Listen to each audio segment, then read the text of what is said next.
What is the internet? Essentially, we could describe it in a number of ways. However, this particular definition is one of my personal favorites, and I really like it. Okay, so the internet is nothing more than a congregation of communities. That's it.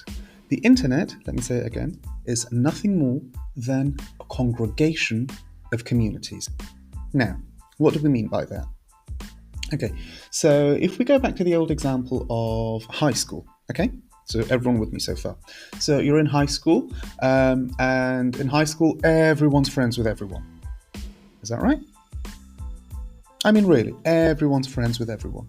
No, not right. You have people who are interested in sports, they'll all hang out together. And then you've got the people who are interested in fashion, drama, they'll all hang out together.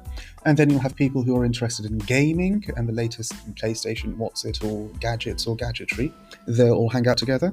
And then you have the students who are interested in poetry, literature, they'll naturally tend to hang out together. So, what we see is even though they attend the same school, they're in the same high school, they're not all friends with each other. We select our group of peers, and we select them based on people who are like who? Based on people who are like us, based on people who have similar interests, who like what we like, who think the way we think. And that's essentially a congregation. Now, what's happened with the internet is the internet has expanded that. So before, where you would only be friends with people who would have similar interests, who were in your immediate vicinity, i.e. school, high school, college, now they can be on the other side of the world, and as long as they have the same interests, the same ideas, the same habits, same social standing, you can have some form of connection with them. You can have conversations with them. It's essentially an online community.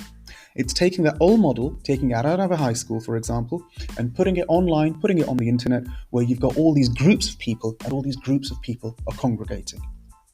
And that is my definition of one of my favorite definitions of the internet, which is it's essentially a group of congregations. Now, why is the purpose of me telling you this today? Basically, one of the reasons for you to be on social media is to be building your community. Your community is your core group of like-minded individuals. The more time you spend on social media, on the networks, the bigger your community will come. Now here's the thing. It starts out slow. Don't make a mistake. It starts out slow, but as your community grows, the faster you will grow connections because you have access to an ever-growing pool of people. So, here's an example. If you start out with 10 friends, and each of them have 10 friends, then you have access to 100 people. Now, once you become friends with those people, you then can connect with each of their 10 friends. And it just goes on and on in geometric progression.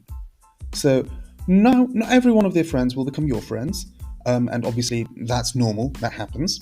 However, the larger the pool of choices, the more chance you have to grow the number of people you have relationships with.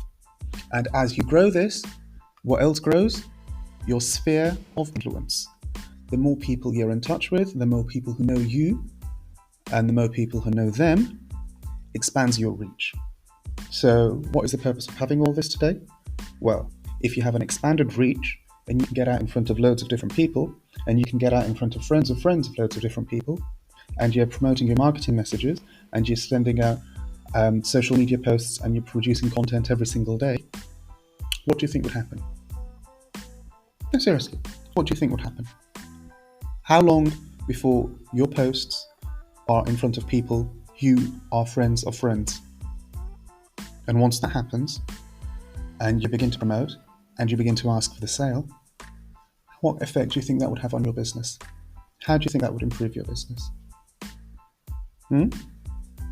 That's the real reason.